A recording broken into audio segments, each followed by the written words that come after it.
Onubala apụtakwa ndewo no Igbo bụ Igbo ndị ọma ekene m nọ onye ọbụla na-ebe ekene m gị ama m na onye ọbụla na-ebe abụ onye Igbo tata anyị ga-eji tata mee testing the microphone ka anyị mara ka ịga live ga-esi wee na-aga maka anyị chọ ka mgbede ọma oge akụkọ ka ọ na-abịazi live ka ọ dị interactive unu nwee ike kwunye okwu jụọ ajụjụ tinye ọnụ dee ihe nsa unu ya ma ọ bụ nwee unu nwere itinye na akụkọ ifo akọrọ na-etinye na ya mana next year 2022 ka ihe niile ka ebido mana asị m ka anyị were ngwụsị afọ anụwa wee malụ ka ya bụ ihe ga-esi wee gaa maka na ọ ga-amasị m nke ọma ka oge nnọkọ mgbede ọma ka ọ bụrụ oge eji ịmago ka ọ bụrụ otu a esi eme ya na village otu a esi eme ya n'obodo ịpụọ na nnọkọ ọnụ na na-aka ọ ka bụkwado unu nwaanyị Ngozi Mbatụ onye akụkọ ifo gị na Igbo Amaka TV. Igbo niile sị ka ihara n'ọsọ n'ala Igbo ka ọ maala gị mma, ma na-abịa n'ahịa izu tata bụ afọ ka afọ taa ka ọ zụtara gị ndụ, zụtara Igbo niile ngozi, arụ ike na ọdịmma ise. Taa bụzi ngwụsị izu, bụ sezinike anyị na-eji wepụta mgbede ọma, oge akụkọ ifo bụ akụkọ anọ anyị. Akụkọ ifo bụ akụkọ ọma ka ọ bụ akụkọ ndị gboo, ihe melu n'ụwa oge gboo, oge ụwa ka bụ ụwa Chukwu, oge elu bụ anọ ọsa, oge ezi ka dị n'ukwu ụkwa ka ọ bụ n'ukwu ụdala oge mmekọ ihe nwanne ka bụ sọ mma na brọzi kịta, mana amakwa m na ife ka dịkwa mma na ya ejezi maka na enwere ndị ọjọọ dị n'etiti anyị, sizie na ife Igbo ji dị ebube abụrụzi ya mba. Igbo ka bụ Igbo dịkwa ebube. Nya bụ unu bụ ndị na-ebe ana m ekele unu. Biko mgbe ọbụla ifuru ozi anyị ka inyere anyị aka tụsaa ya. Tata anyị ka na-enene ka anyị malụ ka nya bụ iche ga-esi wee ka ma a ga-esi wee kwa nwaanyị ukwu ụwa ka m nwere ike oche ma biko tata anyị na-enego dị ka ama ka anyị ga-esi wee kwa nwaanyị ukwu ụwalụ, mana abanyezie n'afọ 2022 ife niile ga-aga ọfụma. Anyị na-ene ihe ọzọzikwa anyị ji chọọ ka Igbo Amaka na-abịa live bụ maka na anyị chọrọ ịdị na-akpọbatakwa ndị mmadụ ka hapụ ịbụ sọsọ m bụ ya na-akọ akụkọ mgbe niile maka na akụkọ ifo ka nkụ. Nya bụ na o nwere ndị ga-enwesị akụkọ ha na-akọ mana ha ga-enwe platfọm iji wee kọọ ya. Nya bụ site n'afọ na-abịa abịa gị nwa n'ebe ọbụla ike bụrụ one of our guests, bụrụ one of my guests. Nya bụ mbụ na ndị tele gị ozi si gị na nchọ ka ebe bịa kọọla anyị akụkọ ka ya pụkwa ime ifele ihe ladịrị ya. Anyị kwesịrị ịdị na-akọpụta akụkọ a biko ọ bụrụ na ị gaa nwunye YouTube na soshal midia ị ga na-afụnụ akụkọ ndị obodo ndị ọzọ. Nya bụla ọ dịrọ mma nọrụzi dịka ọnụnwụrụ nke anyị nwere ndị be anyị ndị na-akọkwa na-akọ onye na-akọ n'oyibo, mana ọkwara n'ala Igbo ka ịta ka asị folktale ka asị ka akpọrọ ya ka ọ bụla akpọrọ ya akụkọ ifo, akụkọ ịta ọ n'ala Igbo anyị ka o bido. Kedu isi ka ọ ga-esizi emesizie anyị abụrụ ndị ikpeazụ, onye bụ ụzọ na-anakọtakịla azụ a sịkwana na kama ọnụ na-eli ya akwụsị ili ka nke na-elibere hapụ ili chacha nya bụ na kama anyị bụ ndị nwe akụkọ ifo, akụkọ ịta folktale, tale by moonlight ka ọ bụ na ọ bụ kama anyị ga-akwụsị ịkọ akụkọ ana anyị ka ndị na-akọbara akọ ka ha bụkwa ịkọ chacha. Nya bụ na akụkọ ifo a mgbede ọma oge akụkọ a anyị na-ewega ya na another level and gị nwa na onwe gị ga-eso wee mee ka nya bụ ife ka emee ya ka o yie ife. Ọ bụrụ na ịmala akụkọ a nne nne gị ka ọ gị, nne nna gị, maọbụ onye ọbụla nna gị ochie ọ bụ nne gị ochie, onye ọbụla akọọlụ gị akụkọ ọ bụ ndị be nna gị ochie, ya bụ ndị your mother's place nke ọbụla akọọlụ gị, ọ bụrụ na ị nwee ohere isonye anyị ịkọọla anyị. Ọ bụghị sọsọ akụkọ ifo ka anyị ga na-akọkwa n'oge nnọkọ mgbede ọma oge akụkọ. Anyị ga na mgbe ọzọ anyị ga na-eme egwu ọnwa egwu ọnwa. Adaeze bịakene ka m gwa gị ihe ga-emelụ gị ya, Adaeze bịakene ka m gwa gị ihe ga-emelụ gị ya. Ihe ibu n'obi na-adị adị mma, ihe ibu n'obi na-adị echumụla. Ngozi solo mụ na-aba ka m na-agwa gị ife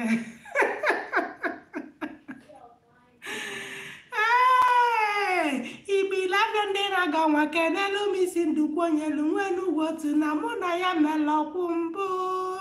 ayoloma.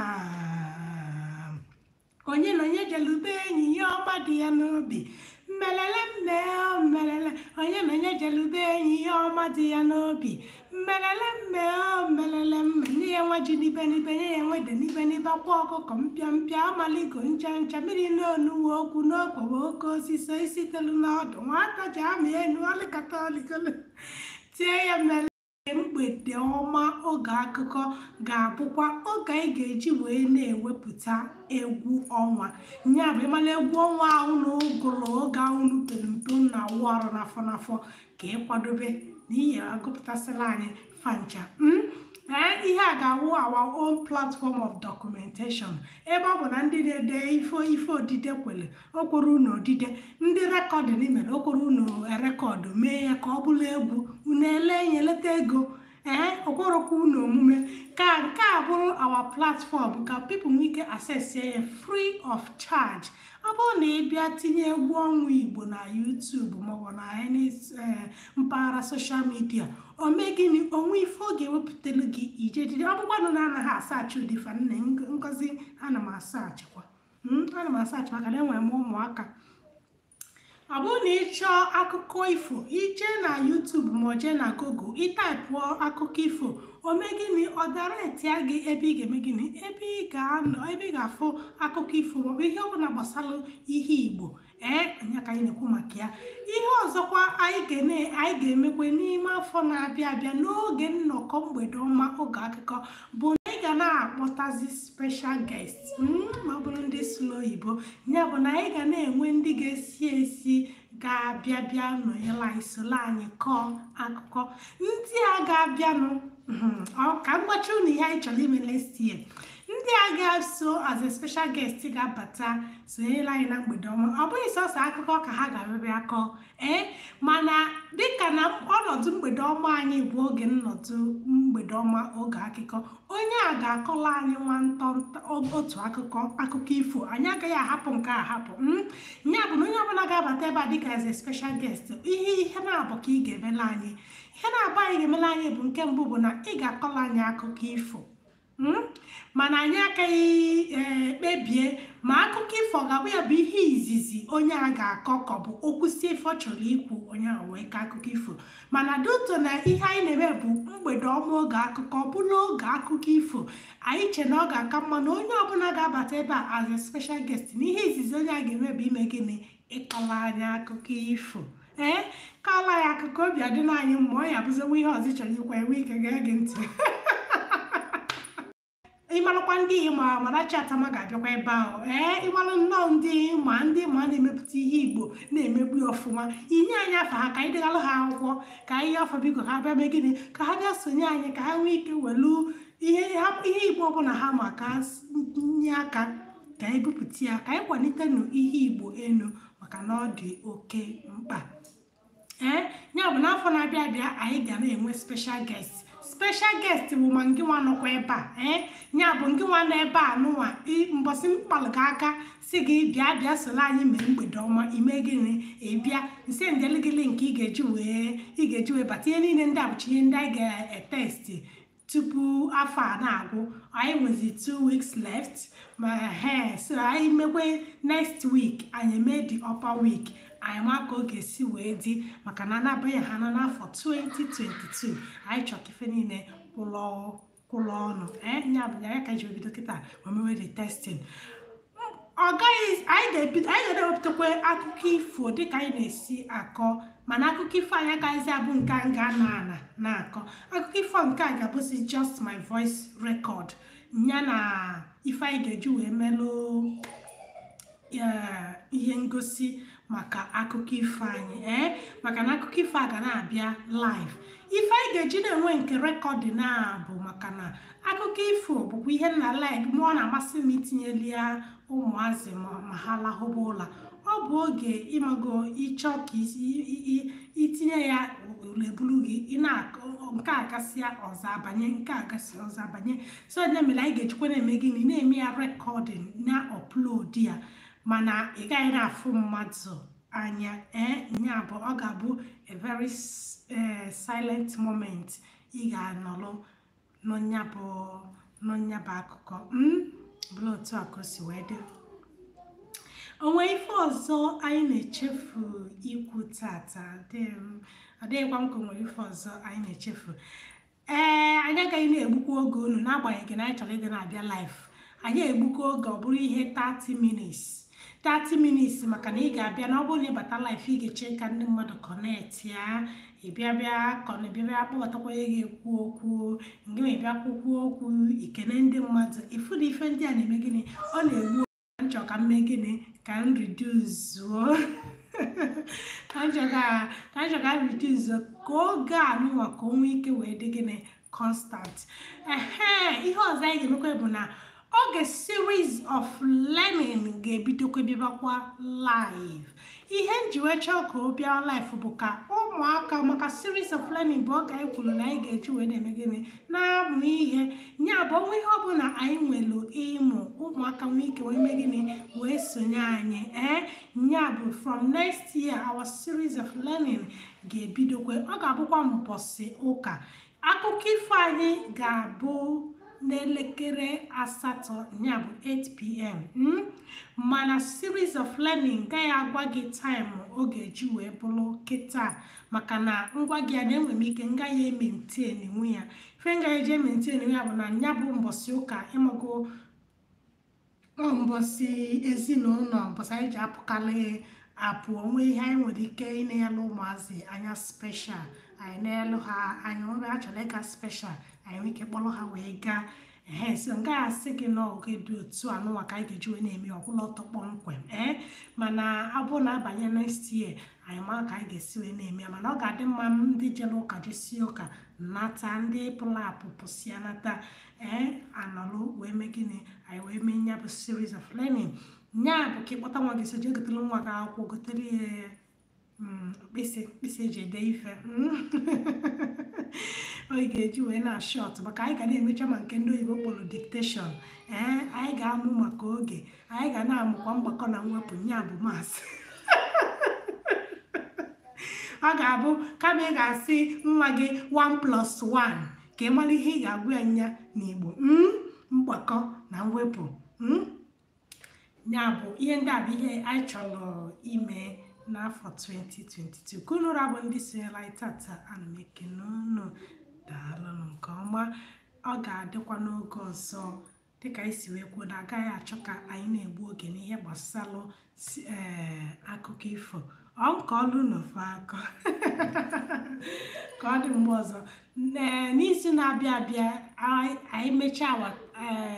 anyị ga-akọ akụkọ mekwa awa gịnị awa test running n'izu na-abịa abịa m ga-achọ anyị and contact number in case ọ bụ na o nwere onye chọrọ ịkpọ wee sonye na the program ka epesi nwee ike wee malụ ka ọ ga-esi wee mee gịnị ka ọ ga-esi wee bata dịka na next izu na-abịa abịa bụ Christmas December gbuokwa ahụ mana otu ọbụla ka anyị malụ ka ọ ga-esi wee dị anyị ga arapụ unu na gba Christmas unu mana ka anyị na-aga n'ubi ka ji mee na-eme gịnị ka ji na-aka anyị nwike next year arapụkwa unu na-agba next week anyị arapụ unu na-agba Christmas izu nke na-abịa abịa anyị arapụkwa unu na-agba New Year mana anyị nwere ike anyị bịakwa nye unu nwa obele nsogbu maka na a na-atọ ụkwa a na-aja eze ị gaghị ejizi maka na ị na-eli olili ichefuo oge mgbede ọma na oge akụkọ maka unu bụ ndị na-eje ụlọ ndị nọ na village make sure n'ime gịnị na ịpụrụ apụ jejije silibe gị mee gịnị nnọkọ kọ akụkọ kọkwa na akụkọ ifo ọnwa ihe ọbụla na-eme n'obodo unu dị special ịchọrọ ka egosipụta biko zitere anyị ozi na Igbo Amaka TV metụrụ m na mpaghara Facebook m ga-enye gị akara ị ga-eji wee nweta m ọ bụ ihe ị ga-esendị na WhatsApp maọbụ ihe ị ga-esendị na email nke ọbụla ọ bụ metụrụ m na mpaghara Facebook Ngozi Mmadụ isendelu m ka a na-akpọ ya DM ka asị na gịnị just sendelu meseji na messenger nweta ya ọ bụ na o nwere vidiyo mmemme unu mere n'obodo unu ọ bụ ndị na-agba mmanwụ a na-echi echichi nke ọbụla nwekwe nke a na-eme na be anyị ya bụ mmemme ọbụla a na-eme na abụ unu ịchọ ka egosipụta egbu n'oge weta ya ka anyị gosipụta ya a sịkwana na nke a adịchaghị mma onweghị omenala na-adịghị mma oke nwere omenala na-adịrọ mma ndị na-emedo nke dị aṅaa ka na-egosikwa ụmụ ụwa ha na-eme gịnị ha na-afụ ya ife dị n'ụwa bụ onye ndị chọọ na ndị eme gịnị ndị achọghị ihe iche na ọdịghị mma o nwere ndị ọ ga-eme gịnị ndị ọ ga-amasị ya basịkwana na omenala nke unu adịghị mma nọ nke a bụ nke dị mma mana ihe ọ bụla ndị bụ unu na-eme si mmadụ ka anyị nwee ike wee tụsa ya ka ndị ọzọ mekwa gịnị wee fịa ngwakwanụ igbo bụ igbo ọ ya dịkwanụ oge ọzọ anyị nwere ike izu na-abịa abịa kịta ka chetara izu na-abịa bụ krismas anama m na ife erimeri krismesi ọ na-amasị anyị nke ukwuu anyị nwere ike anyị rapụrụ nwekwa ike anyị bụkabịa anya tunu obere nsogbu mana anyị agaghị akọ akụkọ tata akụkọ anyị ga-abụ n'izu ọzọ ife anyị ji bịa tata bụ ka anyị gbanye ya bụ ọkwa mgbe ọbụla iji nweta vidiyo ama m na ndị na-ebe ibu mgbe ọbụla iji nweta vidiyo mee kesha dị megide ma ịtụsara ya nya ka m ji wee na-akọwa ihe ndị a na-akọwa n'agbanyeghị na ndị na-ebe a dị mkpụrụ mmadụ ole na ole mana ihe ndị a na-akọwa bụ maka na ama m na mmadụ ga-emesi mee gịnị nene ya nya bụ ọ bụrụ na mgbe ọbụla iji nweta vidiyo ka ime gịnị inenesie ya ka ịtụsa ya ka ozi ike welu ndị ọzọ arụ igbo niile ọ ka bụkwa donu nwaanyị Ngozi Mmadụ Adanlecha ọ bụrụ iche nwaanyị ana m ekene ụlọ anọsị unu ya dịrị na mma ọ ya adịkwa n'izu ọzọ oge ji anọkwa ebe a wetara unu mgbede ọma oge akụkọ igbo niile ga-emesịa anụ nọdụnụ mma kachifo mgbakwala ebe nsogbu dị kịta bụ na meka dị mụta ebe a na-esi akọtụ laif a mana ihe ejisi ike ka anyị kọtara ya ma nlarụ ebe a ngwakwanụ kachifonu nọdụnụ mma emesịa anụ ka anyị chọọ ebe a na-esi kọtụ ọnya osetigo